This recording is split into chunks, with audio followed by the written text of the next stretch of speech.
At the Niagara 2022 Canada Summer Games, mission staff has been making accessibility a priority so that everyone from spectators, athletes, and coaches can experience the best games ever. Up to this date, accessibility has always been under the area of medical for the Canada Games. We as the host society decided that it was very important to bring it to the forefront and make it one of the big pieces for our legacy and the action of the Games. We want everyone, including the athletes, the participants, the spectators, to have a phenomenal experience. And that means that we need to make sure that our venues are ready for anyone to come and appreciate. One of the big pieces of accessibility is not only the physical welcoming of our venues to make sure that we're making sure pathways are clear and we make sure that people know where they're going, but also that they're welcomed in a very equitable manner. One of the most amazing part of Niagara 2022, the Canada Summer Games, is that the athletes are not competing in separate games. You actually have ParaSport athletes competing with able-bodied.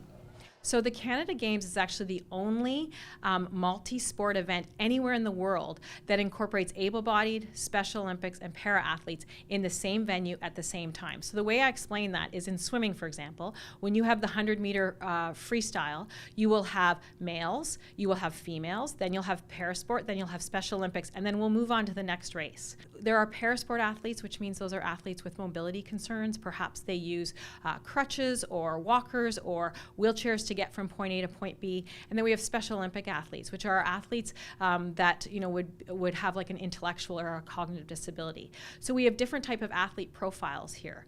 Within our summer games here in Niagara, I'm really excited to say that we actually, this particular week one, we had para and Special Olympic swimming, which has now ended. And again, we have connected up with the majority of those athletes from different provinces and territories, and they said that this was a phenomenal games experience for them, being a part of their sort of territorial or provincial team.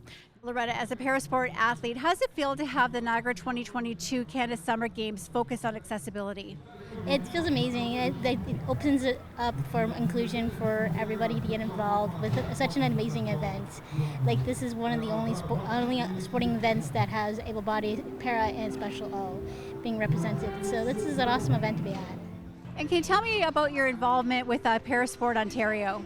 So this week I'm working with ParaSport Ontario to demonstrate multiple sports that are offered in the Niagara region. So a lot of the sports that the Brock Penguins offer, and like some of they did blind sports, so goalball and blind soccer they did. We've represented all the Penguin sports, so swimming, hand cycling, wheelchair racing. Today we're actually doing sitting volleyball, so our booth is designated just to sitting volleyball, which has been an amazing turnout.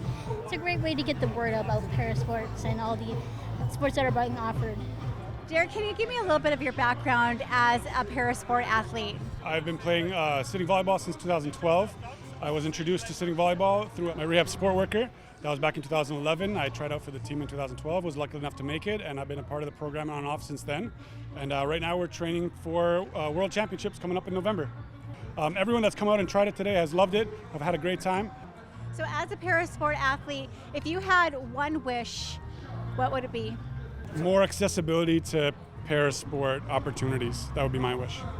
Next week, week 2, that brings even a larger amount of para and Special Olympic athletes. We have Special Olympic athletes and para athletes competing in athletics, both track and field events. And then we have our para athletes competing in parasailing down in the Niagara on the Lake Sailing Club. And that's a really unique sport, which we're really excited to profile in the Niagara community. As week 2 competition begins, Karen and her team will continue to address accessibility needs across the games. At Canada Games Park, reporting for The Source, I'm Lori Taraba.